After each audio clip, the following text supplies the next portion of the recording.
We're doing it. We're doing it. Um, okay. Tonight we are talking about sexual fantasies, what they are, what their purpose is, maybe where they come from, and if you're curious to learn how to implement this fantasy into your real life and communicate that with a partner, we're going to cover all of that tonight. Oh, good. It's good still. Ugh, fingers crossed. Okay, so welcome to the Pleasure Program. My name is Holly. I'm Victoria. We are two licensed therapists who specialize in sex therapy. We are here to answer your questions, share our insight, knowledge, experience about all things related to a healthy and pleasurable sex life. Please check out our disclaimer in the description box. Okay. I have a question to start off tonight's discussion with, both for you, Victoria, and for our people tuning in, chatters. When you think of the phrase sexual fantasy, what comes to mind? I think for me, and I'm curious to see what chatters say, I think just from societal conditioning, you think of like what might be taboo or what might be more extreme, right? Like you might think of someone fantasizing about a threesome or group sex or BDSM, that kind of thing. Okay. And feel free to jump in, anyone in the chat, if they have like anything that comes to mind. If you were to be asked, and you don't have to answer this question literally, but how does it feel to be asked, what's your fantasy? Mm, that seems like such a big question, right? It does. It's kind of a loaded question, right? And I think it's because we have a lot of maybe misconceptions around the phrase sexual fantasy. Okay. We have Jay here sharing. For me, sexual fantasies are both kink. Can you read all that, Victoria? I have the little heart Yeah, emoji I in the believe it's way. sync, but I believe it's kink as well. I'm making up words, but yep. Fantasies are both kink and the scenarios in which I'm with someone else. Mm. Okay. Um, yeah, and to be asked, like, what is your sexual fantasy? Um, okay, sexual goals or things you'd like to try at least once. Okay. So when we think about sexual fantasy, though, I think sometimes there's some meanings we place to that could be a little bit skewed, right? And I'm flipping to my notes here. So if I look like I'm reading for a second, I want to make sure I don't miss anything. So often it implies something really specific or elaborate, right? That there's some sort of like plot scenario and something very like niche and also, I think the term sexual fantasy implies that there's a guarantee you would really like it in real Mm. life. If it's in your fantasy, then you would really enjoy it if you gave it a try, right? Right, it's your deepest desire, what you would really want. And I think we also sometimes assume it can be like wildly out of the norm. Yeah. So those are some misconceptions, I think. We have it a little off. So let's talk about what, actually, before we get into what a fantasy actually is, I'm reading a little passage from the book Sex Talks by Vanessa and Xander Marin. Mm. Vanessa Marin is a sex therapist, and she and her husband actually wrote a book. And what page it is, 175. Their description of like our misconception about sexual fantasy, it really makes me laugh. I don't know if I can do this without fumbling through everything. Okay. It's a great book too. It's such a good book. Um, so they're describing sort of what we imagine a sexual fantasy is. Okay, so we're in 18th century England. I'm a duchess and you're my husband's sexy younger butler. He goes on a business trip to collect the tax payments from the townspeople. A huge storm rolls in and I'm frightened by the lightning and thunder. ... Like it's a very specific, kind of elaborate, this idea that if someone were to ask you, what's your sexual fantasy? There's like, And a little bit taboo, right? Like going after someone's younger, like someone who works for them, their younger employee. But You like if know? you're put on the spot and you're asked that and you're like, ooh, I have to deliver something very specific and Right. like this plot storyline. And so even just the term sexual fantasy, there might be some misconceptions there and maybe some better ways to ask that question when we get to the part of tonight's discussion about how to communicate with your partner. I'm going to give you some strategies on how to maybe go about that in a way that takes some of the pressure off or removes some of that misconception that we can attach to sexual fantasies. Okay, so what is a sexual fantasy? It essentially is anything that turns you on when you imagine it. Okay, these thoughts don't have to be graphic or like well defined. And there's a wide range of what we can consider a sexual fantasy to be. Anywhere from certain like memories or people, sounds, even smells, different textures, like the simplest of things, an image can be considered a sexual fantasy, all the way to, I mean, if you're really into 18th century England and butlers and I don't know, petticoats, what are you wearing around that time? Then like, yeah, that still falls under that realm of sexual fantasy, but it all exists within your own imagination, and they're just thoughts and images and even sensory, that we can summon in our own imagination, right? Okay. Description. There's a couple of schools of thoughts that I've encountered in my research on sexual fantasies, and there's some pretty big differences. So in addition to just, a sexual fantasy being anything that you is a turn on, that you find erotic, that you imagine in your own mind, some people, believe that it's also a psychological safe space for us to release our inhibitions and kind of address our fears, that they serve that purpose as well, which we're going to break down in a moment here. It's about pretending, it's a simulation, it's a performance, all within your imagination. I'm going to read a quote here from the book Mating in Captivity, written by Esther Perel. You're big fans of her. She is coming to Boston, by the way, if anyone is interested. She's actually touring the whole area, all over the country. I believe I forget where she was last, but in the U.S. for folks yes, who might in be the U.S. outside of she's the U.S. She might be touring outside the U.S. too. I'm not sure. Really? Go to her website if you're into Esther Perel. She is touring. You can check her out, see if she's coming to your area. But we're big fans of her here. And so she wrote a book called Mating in Captivity. It's kind of about how to sustain desire in domestic relationships. And she has a whole chapter all on fantasy and the purpose that fantasy serves. So she says, like dreams and works of art, fantasies are far more than what they appear to be on the surface. They're complex, psychic creations whose symbolic content mustn't be translated into literal intent.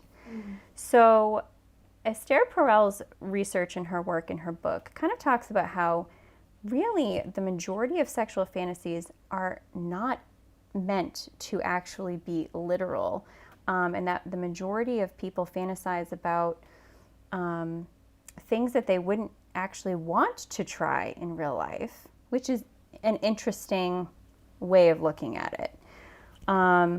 The other school of thought, I hope I'm using that phrase correctly here, but Vanessa and Xander Marin, also Emily, what is her last name? Morse.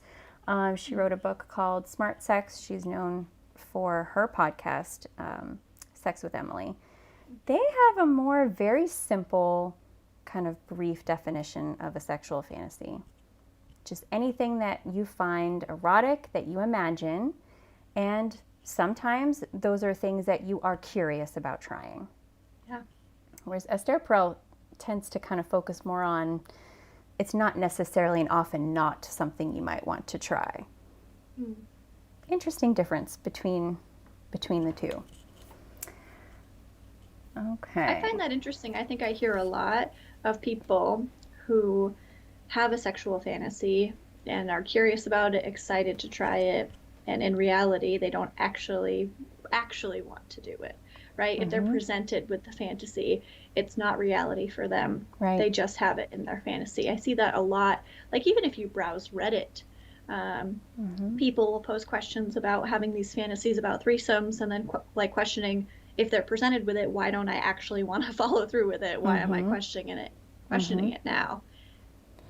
And we'll talk a little bit more about that tonight. Mm. But if anyone in the chat also wants to add to any ideas they have about what some examples of a fantasy you might have in your own mind that you feel certain about you would not want to do in real life. So a Mm. fantasy could be fantasizing about somebody, if you're in a relationship, fantasizing about somebody outside of that relationship, someone who's not your partner or your spouse, and you know in real life you would not actually go and cheat or have an affair, but you do find yourself fantasizing in your own mind about somebody else. That might be an example. Same with like the Yeah. threesome. That's one that comes up a lot. Like imagining it feels really arousing and erotic, but when it Mhm. comes down to the logistics around actually implementing that, some people are like, "Oh, that kind of loses its like luster for me." Yeah, absolutely. Trying to think of some other examples of what you might fantasize about, that you might not actually want to do. Um, Forced sex Mhm. fantasies, which we'll talk a little bit more in depth about. But that's another one. Like hardly anyone ever would actually want to be forced to have sex in real life. That's Mhm. not a very obvious example. Right. That is something very traumatic and horrifying, but yet But a some people, well-known kink, right? Like it's a well-known. CNC, right? Yeah, it can be. So, like, also making that distinction between what you fantasize about and that only exists in your imagination. And if you start to implement some of that into your real life Mm. sex with a partner, then it becomes like a kink, right? Right. It could be like a kinky fantasy that then you might role play and play out with a partner. But for some people, that's just a fantasy that stays in their mind and only in their mind. Mm. So Jay has a question that I think it's important to address. Is this just a heterosexual channel? So we have briefly touched on other sexual orientation in a video or two. Typically, honestly, most of the research that we come across is based on heterosexual couples. So there is a lot of that talk, but we are always open to questions and happy to answer those in videos and include all identities and orientations. Yeah, yeah. Simple answer to that is no. We're not just here to talk about Yeah, heterosexual relationships, but you're right right, wording. Victoria. So, I mean, really, research around sex in general is lacking. I think there's still Yes. a lot we don't know. There's still a lot that we could explore, and unfortunately, the research does tend to focus on the majority or mainstream heterosexual type of relationships. But we have talked about like in some of our past Yeah. shows, like the one on your best sex life, Yeah. that one, the research that we talk about was actually very inclusive with that book Yeah. called Yep. Magnificent Sex. They cover a wide range of sexual identities, orientations, even physical disabilities, Yeah. ethnic backgrounds. So that if you want to hear some research that was very inclusive, check out that show if you haven't already. Yeah. Okay. All right, so we talked about what a fantasy is, some Mhm. difference in some definitions around that, and we kind of started to talk about what are some things that people fantasize about, right? Like Yep. specific people. Some people fantasize about sex in a certain place, somewhere tropical, or some people fantasize about sex in a public place, anything that falls under BDSM, kinky acts. Some people fantasize about sort of gender fluidity. Like they might Mm. fantasize about being another gender and what that might Yes. be like. And they like exploring that in their own mind. And for some, it's just fantasizing about specific sex acts. So, and everything in between. So, here's the fun part. What do our sexual fantasies tell us about ourselves? I think this is really fascinating. Again, some really different theories and approaches to considering what your sexual fantasies mean about you. So the simplest that I've heard in the research that I've done is that it really is just a preference. It's no different. Like whatever you're fantasizing about is just a preference you have. It's sort of like you don't have to overthink it if you don't want to. You don't have to understand it to respect it. It's kind of like, why do some people like mushrooms and some people don't, right? That's an example that Vanessa and Xander Marin discuss in their book. And some people like, just like if we're talking about like, say, anal sex, you know, some people like it, some people don't, just like some people like mushrooms and some people don't. Some people fantasize about one fantasy and somebody else might not. Right. Sometimes you can trace it back to a childhood experience or maybe a sexual experience that you had, but not necessarily. Sometimes we just simply don't know why or where it comes from, and that is perfectly fine. So that is one kind of way of understanding maybe what your sexual fantasy can tell you about yourself. It's also maybe the less exciting. For sure. Sort of like out here, like, are you serious? Imagine if we're we're done. The show is done. We've covered it. You're fine. Don't overthink it. We're therapists. We like to think and dig and figure out what different things mean about different people. So I love the liberation that I think that definition or that understanding of sexual fantasies allows people, sort of like just to normalize it. Yeah, like don't stress too much about it. Fantasies are just, they're not hurting anyone. They exist only in your mind. Some people feel a great deal of shame and self-judgment around what they're fantasizing about. Like, oh my gosh, you know, I've heard this from clients, like, I love my husband, yet I'm fantasizing about my neighbor. Like, what does that mean? And there's so much inner conflict around that, and just be able to say, like, it's actually really common and normal, and you're not actually cheating. It is an imaginative scenario that you're just exploring and having fun with in your mind. And so being able to just kind of say, like, don't make it more than what it is kind of liberating for a lot of people. But I think it's kind of fun to maybe think about what else sexual fantasies might actually be able to tell us. Absolutely. If you're wanting to dig a little bit. And this might not apply to everybody, but I think it's kind of fun. So the other school of thought here is that fantasies express the problem that you might be having in your life and also provide the solution.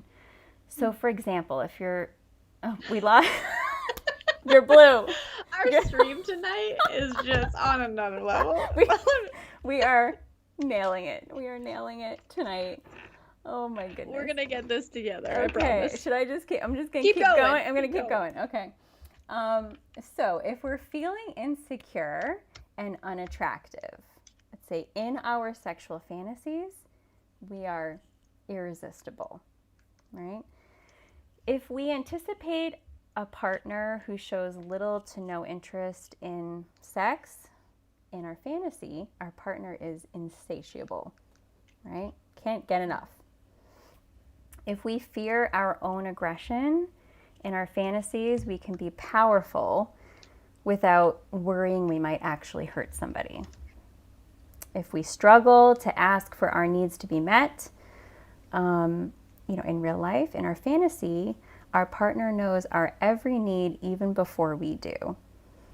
If we believe we went from blue to orange, Victoria. maybe Cool in the worse. It's worse. light. It's okay. Okay. Perfect. Stop there. Uh, Oh gosh. We're losing subscribers like Literally as we one after go. the other. Like these ladies Oh do my not have it gosh. together. Oh my goodness. We can talk about sex, we can talk about pleasure, but we We cannot cannot do run a tech. live. We cannot lever it. We can't do tech. We need like 30 IT people in this. Oh my gosh. We need a team. We need a team. Okay. Back to what our fantasies, the problem we may be having and how our fantasy provides a solution. Um, if we believe we shouldn't be having sex in our fantasy, we might be fantasizing about surrendering to an assailant, right? So these are examples of how a sexual fantasy can kind of, in our mind, like solve this problem that we have in real life. I think Absolutely. I know you were very distracted through all of that, Victoria, but I'm I was curious listening. what you and maybe others might think about some of like this theory. I think it's really interesting. I think I've heard that this similarly in terms of it solving maybe like a childhood problem. Like I've heard of stories sex therapists have described, let's say, like a man whose mother really never gave them attention and he just sought after it and sought after it and never got it. And so he ended up having this fantasy of women just like falling over him, right? And that's just like meeting a need that was never met. And I think that's really interesting to think about, like needs being unmet or problems being solved, Yeah, yeah. right? And that showing up, but in like a healing way, right? Because in a way, sex can be healing and connecting. I think that's a really positive way of thinking about it too. Like, Yeah, and it's not like it's something that I think is conscious. Like people yeah, aren't like, um, I'm feeling insecure. I think that I might fantasize tonight about being irresistibly, right, right. just the most attractive. Like, I think that it's just something that, intuitively is a place our mind takes us. And so it's kind of Yeah, interesting to think about, gee, why does my mind go there? What does that maybe say about how I'm feeling about myself or my relationship or who I am in my life? And consider that because there might be a clue in there as to right. maybe how to address a need that you do have that maybe does need to be addressed in real life. Yeah, absolutely. It's really interesting. Another interesting concept is that what we fantasize about sexually often contradicts our preferred self image. So, an example might be, let's say you're a feminist, but you Mm-hmm. fantasize about being dominated and objectified. Mm-hmm.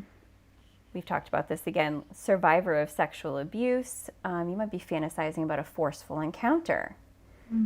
An upstanding husband who, dotes on his wife might fantasize about sex with a porn star. Mm-hmm. The dutiful wife fantasizes about her bad boy ex-boyfriend that she knew she'd never marry. Mm-hmm. High power executive fantasizes about being tied up and submissive.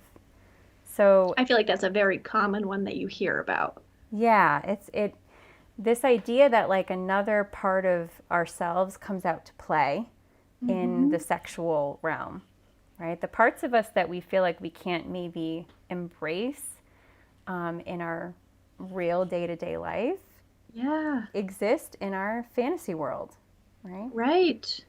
Or those needs, right? Like, we'll take the high power exec, right? If you are always carrying so much load, right? Like mental load, physical load, and you just need to like let go and let someone else carry that and be dominant and you need to be submissive, right? Like it's meeting a need there that you couldn't get met. Right, right. There's like that, the part of that person's self who is restrained, or like in the day to day life feels like they always have to be in control and on top of everything. What a Right. healing experience to just like surrender and Right. not be in charge. And that is where the sexual self lives for that person. So it's really interesting to kind of think about. I'm curious if anyone in the chat like if either of these definitions or understandings of sexual fantasy, what seems to resonate more? Right. Sort of that more simplified, like it's just a preference, it's just something you're having fun with, you're curious about, versus like, well, actually, it might be a clue as to a need you might have, or a way to find some healing. And it's funny because I know that we were making fun of the earlier of like, it's just normal, it's just a preference. But some people might actually feel freed by that, of feeling Yeah. like they don't have to dive into the whys. Yeah. Yeah. And I think that in my experience in working with clients, like one does seem to fit more than the other for certain people. Yeah. And I think ultimately, as long as you're getting what you need out of your, sexuality and your sex life, and you're addressing all of that, then Yeah. whichever resonates more, it doesn't ultimately matter as long as you're finding growth and healing, right, in your own Absolutely. journey. Absolutely. Okay. Yes. Okay, so let's talk a little bit about the forced sex fantasy. As I mentioned earlier, it's important for people to understand that this is an imaginary plot and not a real assault. Right? This Right. is just imaginary. The person imagining this is the author, the producer, the casting agent, the director, and the star of the show in their own mind. And that often when people describe those fantasies, they're actually not violent in ways that an actual assault might be. They're not describing in their fantasy, and then I had a black eye, or, a split lip. Like, that's not often part of that fantasy. It's actually more about dominance, control, power, and surrender. That is usually the theme of that, and that the imagined assailant often is not actually very violent, and is actually gentle in ways that a real assault would not be. So I want to make that distinction because I think that's a controversial one, and Absolutely. people do get kind of like stressed and worried about why they might be having a fantasy like that. And so I really want to just drive home that it's not comparable to an actual sexual assault. And if anything, there is some theory that sometimes, we tend to think of women having that fantasy, and we hear about it a little bit more often with women, but of course anyone can have any kind of sexual fantasy. But that women socially we're socialized to suppress our sexuality and to not be expressive and assertive and dominant when it comes to our sexuality. So there's a theory that some women have this particular sexual fantasy because they are all the characters in their own Yeah. mind, that in a way they actually still are channeling Mm. the dominance and power and aggression in the sexuality of the assailant. That's really And interesting. it is interesting to think about that you're in control of all the characters in your own mind, and they all might serve a purpose for you as well. That makes a lot of sense, right? Like when we talk about kink, we do hear about CNC, right? Like consensual, non-consensual. So it's essentially acting out this fantasy. But the big thing there is consent, consensual, non-consensual, right? Right. Where if you're consenting, you are actually having control, right? Like there is this surrendering, but the consent is your power. And so that's very powerful. And then you talking about fantasy with you being all the players and you having all the roles, like there's power in that too, right? And there's all consent in that, right? It's your own mind. It's your own mind, yeah. There's no harm in experiencing that fantasy, and that understanding that all the characters play a part in maybe sort of representing parts of your own sexuality. That is kind of an interesting to think about, right? Right. Very. Okay, fantasy in porn. Let's talk about that. Okay. So, the majority of pornography is created for men by men. And so there's some theories about why there's some common themes that you see in pornography. There's a sociologist, Anthony Giddens. He refers to this sort of, common mainstream type of porn as low emotion and high intensity sex. He Very says, true. isn't it? Like, You hear about all of these, like, oh, the plumber showed up, right? There's no emotion there. I mean, you could have the same argument for a lot of like female-driven fantasy, right? Oh, There I'm isn't sure, like, yeah. and then he came into the kitchen, I could tell he was having a bad day. And so we actually spent some time talking about that. Like, that's not, usually it's, there's with like cut to the chase kind of, there might be a little more emotion involved in maybe some of the more female-driven fantasy. But in, mainstream porn, which is often created for that male eye, it's low emotion, high intensity sex. And part of that, the theory is that it serves a purpose for men's desire to compartmentalize their emotions from their sexuality. But the other part is that this type of pornography often provides some reassurance against male sexual insecurities. So the male characters often play the powerful, dominant kind of aggressor, and female characters are orgasmic, fully responsive, always satisfied. So the man never suffers from inadequacy because the female characters provide that reassurance that she's always in a state of ecstatic bliss, which is entirely at his doing, right? So another kind of interesting theory as to why that particular fantasy is so common for a male audience. Which makes a lot of sense, right? Yeah. Okay. So, how are we doing for time here? I am completely off in terms of, I know we started quite late. That's what happens when you start 45 minutes late. Not really, but pretty late. Pretty late, so I have no concept of time right now. But let's talk a little bit about if you should share your sexual fantasy with a partner. Okay. I'm curious. We haven't had a whole lot going on in the chat, so I don't know. Do we have viewers, Victoria? Yeah, we have 3. Yeah, okay. I'm curious if anyone, you don't have to share what your fantasy is, but if anyone has ever shared a fantasy with a partner and maybe if that went well or not. I'm just curious to know because there's some sort of divide in maybe how to approach this in the research that I've found. Yeah, absolutely, and I agree. And I know, like, working with clients, I've heard actually really positive things from people being on the receiving end of a fantasy, like feeling so connected to their partner and wanting more, where it's like, please, please, like, tell me more. But the person telling obviously feels very vulnerable, and they're like, right. whoa, Right. like, take what I gave you.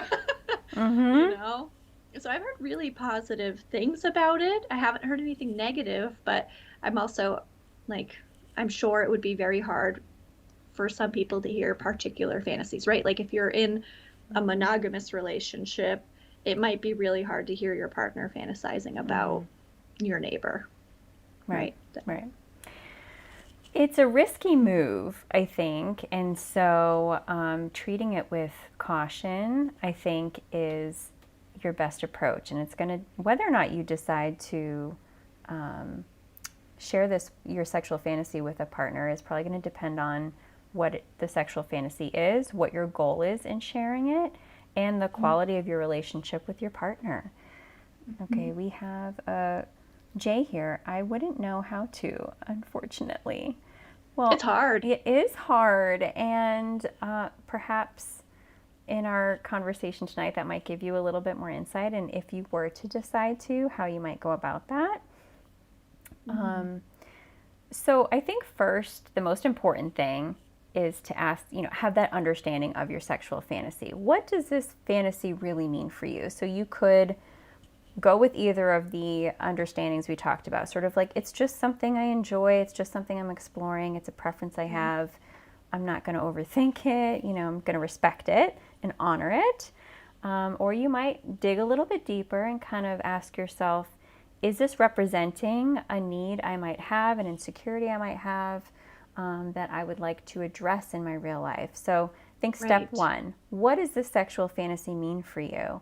And do you feel like it's bringing you to want to take some action in some way, right? Right. I completely agree. Like, is this something, can you be fulfilled if it remains a fantasy? Or do you feel like you need to implement it in order to be fulfilled?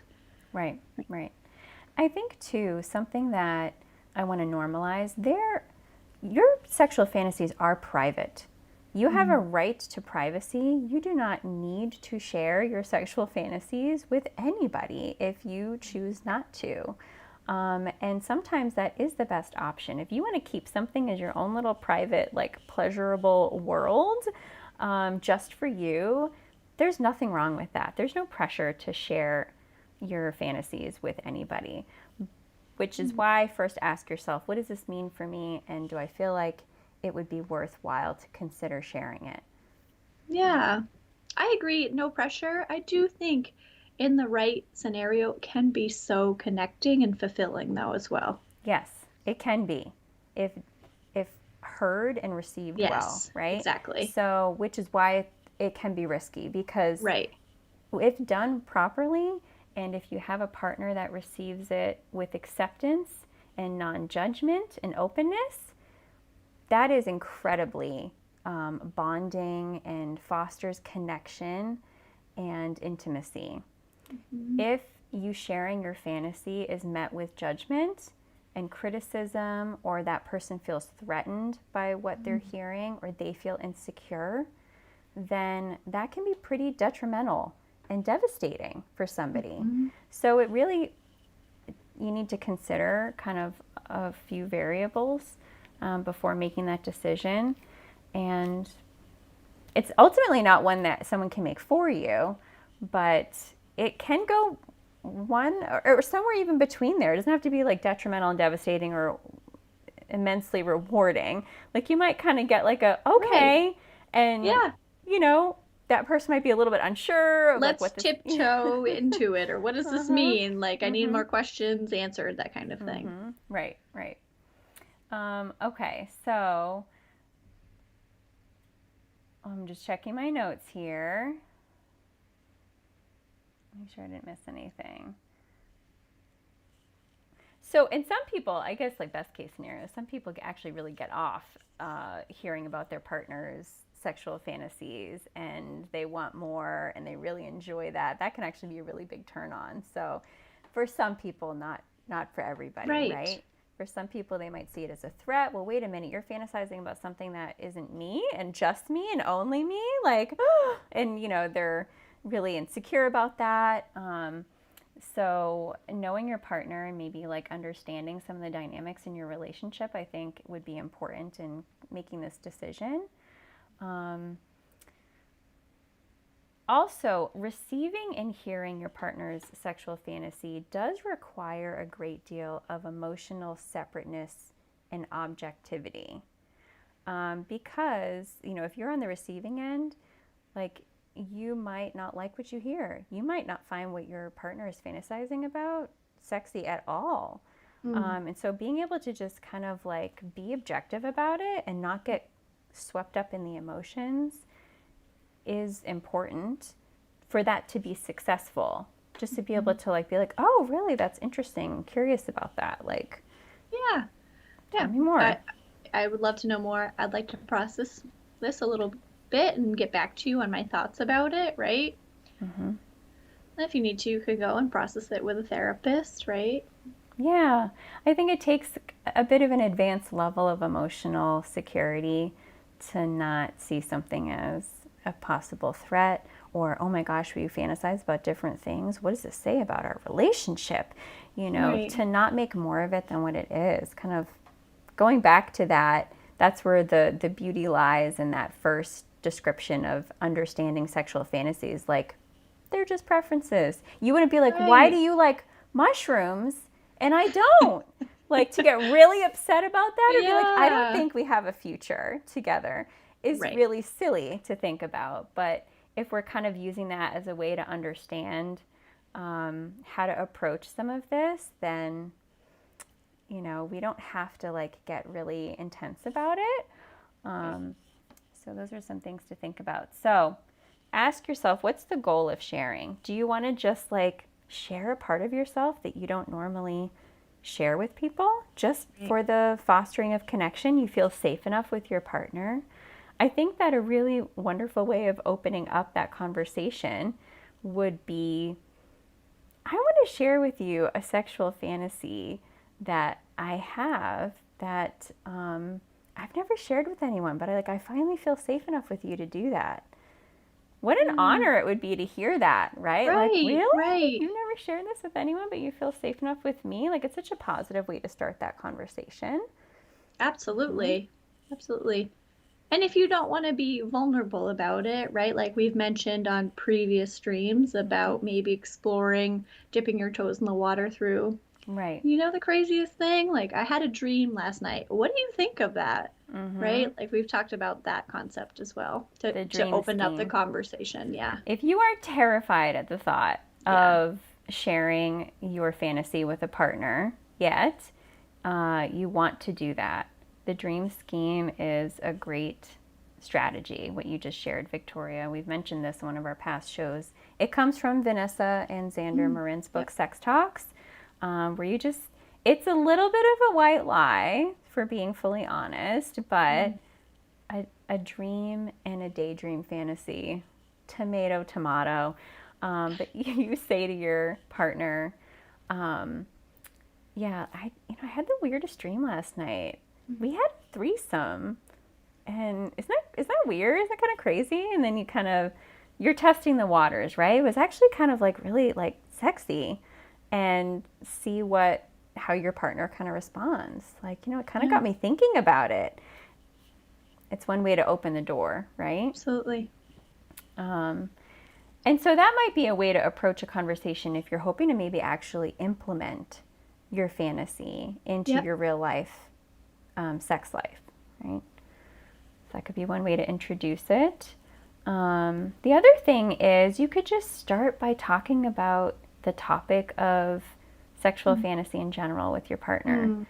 And this brings circling back to what's your fantasy, right? So is like, broad. like 18th century England, and like that pressure of like, I got to deliver. Not only do I have to say something really specific and sort of out of the norm, but I also have to guarantee that I would love it if we did it. And so instead, you could ask something like, what are you curious about? Is there anything you're curious about trying sexually, or just curious about sexually, even if you're not interested in trying it?